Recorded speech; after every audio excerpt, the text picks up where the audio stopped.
तो जब हम अपने महापुरुषों को नहीं जानते, अपने महापुरुषों की लड़ाई को नहीं जानते, अपनी विरासत को नहीं जानते, तो हम नहीं जानते हम ब्राह्मणों के पुरखों को अपना पुरखा मानते। क्योंकि हमें पढ़ने का अधिकार मिला, मगर हमें क्या पढ़ना है ये जो तय करने का अधिकार है, ये अधिकार आज भी हमारे पास में नहीं है, ये ब्राह्मणों के पास में है। तो ब्राह्मणों ने जो पिछड़े वर्ग के पुरखों ने जो आंदोलन चलाया उसे दलित आंदोलन कहा। ज्योतिबा फूले दलित नहीं थे, ओबीसी थे। छत्रपति साहू महाराज दलित नहीं थे, ओबीसी थे। पेरियार रामानुस्वामी नायकर ओबीसी थे। पेरियार ललई सिंह यादव ओबीसी थे। डॉक्टर रामस्वरूप वर्मा ओबीसी थे। बाबू जगदेव प्रसाद कुशवाहा ओबीसी थे। ऐसे बहुत सारे महापुरुष हुए जिन्होंने इस व्यवस्था को उखाड़ फेंकने के लिए लड़ाई लड़ा। वो बहुत सारे ओबीसी में पैदा हुए, मगर ब्राह्मणों ने षड्यंत्र के तहत कहा ये दलित लोग थे और उनके साहित्य को दलित साहित्य कहा। पिछड़े वर्ग के लोगों ने पढ़ा ही नहीं, और जब पढ़ा ही नहीं तो दोस्त और दुश्मन की पहचान नहीं हुई, और जब दोस्त और दुश्मन की पहचान नहीं हुई तो जो दोस्त था उसे दुश्मन समझ बैठे, और जो दुश्मन था उसे दोस्त समझ बैठे। तो इसका परिणाम क्या हुआ?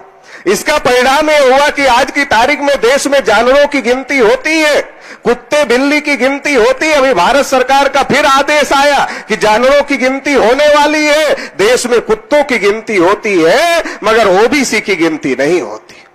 ओबीसी देश में 52% है, मगर 52% वाले को, जिसको 52 रोटी की भूख है, उसे 27 रोटी दिखाया, और जब खिलाने का समय आया तो 27 नहीं खिलाया, 27 दिखाया, और जब खिलाने का समय आया तो कितना खिलाया? 6 रोटी भी नहीं खिलाया। तो पिछड़े वर्ग के साथ बड़ी धोखेबाजी हो रही है, क्योंकि पिछड़े वर्ग को अपना दोस्त और दुश्मन की पहचान नहीं।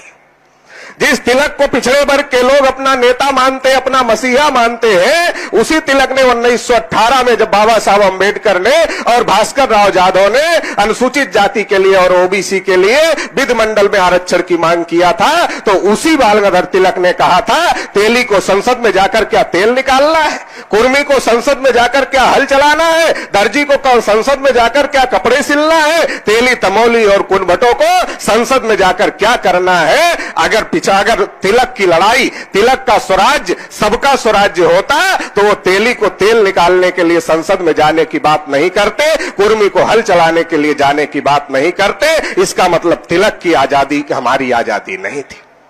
गांधी जी कांग्रेस के नेता थे। गांधी जी ने पिछड़े वर्ग के लोगों को बाबा साहब अम्बेडकर के विरोध में भड़काया और कहा अम्बेडकर तो जाति की लड़ाई लड़ रहे हैं, हम देश की लड़ाई लड़ रहे हैं, हमारे साथ आ जाओ। पिछड़े वर्ग के लोग गांधी के साथ चले गए, मगर गोलमेज सम्मेलन में जब सब अपने हक अधिकार